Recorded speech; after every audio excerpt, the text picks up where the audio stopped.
nenda y'omuwala. And I chose a lady. Kaka munno naye bw'oba mulonda. Bwe namuleeta mu taxi. When I brought her the tax, Namuteeka mu y'abandi. I prepared a different tax. Kuba nali nsazeewo omugimbi mu kirabo muteeka mu taxi eryajja kusaba ebyokunywa ate sente sizirina.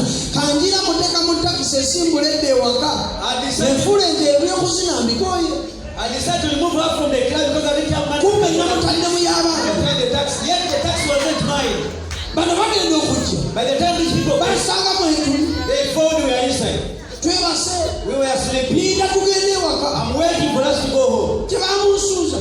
Don't you think they made me to lose her? Naye omanye ekiriwo. You know what happened? Omuwala yamala n'afa siriimu. They let die of that. Kitegeeza kwolwo. It means on that day, Omulondero yali afa. the chosen was Naye bw'aba yakula.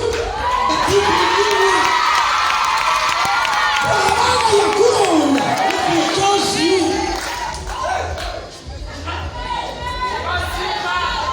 Asobola n'okutangira ekirwadde.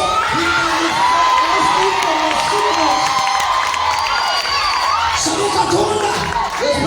Oleme kuwangula kubanga olina amaanyi, kubanga olina obulungi, kubanga olina ebisaanyizo. Naye owangule kubanga Katonda yanteekako olugalo lwe.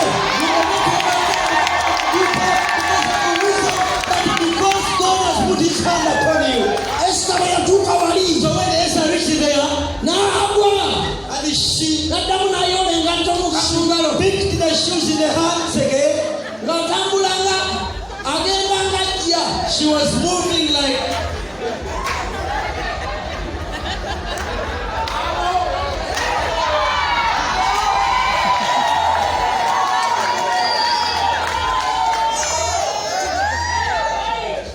Kabaka n'amugamba. and the king said,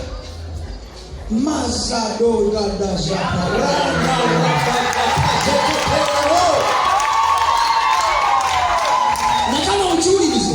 now listen, Bw'abanga Katonda yakulonze. if it is God who has chosen Twololoka. only on that day, Kabaka tabuuza ani amuzaala. the king won't ask where are you coming from.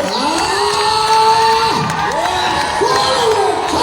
Only that day, Yabuuza mwana waani. he did not ask Ani amuzaala. he said, Lwaki? Katonda yamulese. it's God. Baba yamulese era yamulese yamuzaala. If it is God who has brought me Oyagala out, bimukwatako era wa Mukama. if you want to have